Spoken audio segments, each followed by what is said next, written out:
જ્યારે હું અમેરિકાથી પાછો ફર્યો ત્યારે મેં બધા માટે એક મોટી મિજબાની દાવત રાખી હતી, પણ મારી એક બહેન તેમાં સામેલ ન થઈ.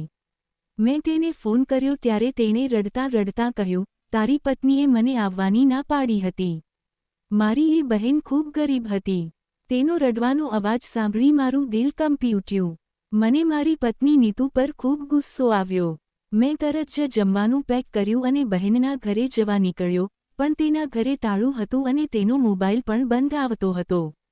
પાછા ફરતી વખતે મેં રસ્તામાં જે દ્રશ્ય જોયું તેનાથી મારું માથું શરમથી ઝૂકી ગયું. કૌશિક 4 વર્ષ પછી અમેરિકાથી વતન પાછો આવ્યો હતો. મનમાં ઘણી ખુશીઓ અને સવાલો હતા. નીતુએ ઘરે શાનદાર સ્વાગત કર્યું હતું, પણ કૌશિકની નજર તેની વહાલી બહેન બેલાને શોધી રહી હતી. નીતુએ બહાનું કાઢ્યું કે તે કદાચ દિવાળીમાં વ્યસ્ત હશે એટલે આવી શકી નહીં.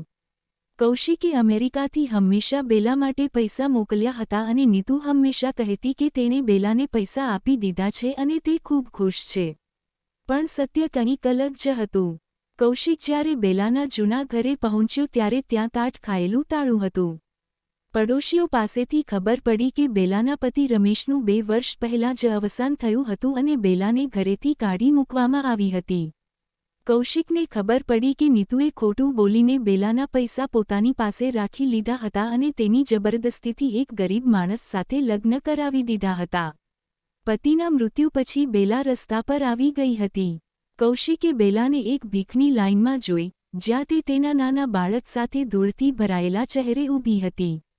કૌશિકનું દિલ ભરાઈ આવ્યું. તેણે બેલાને ગળે લગાવી અને માફી માંગી.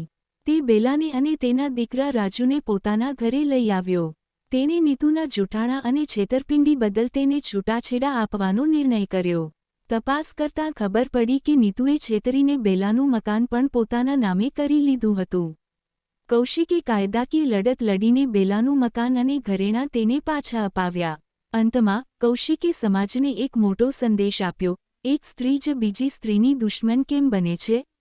તેણે બધાને સમજાવ્યું કે પોતાના સંબંધોની કાળજી પોતે રાખવી જોઈએ અને કોઈના પર આંખ મીંચીને ભરોસો ન કરવો જોઈએ.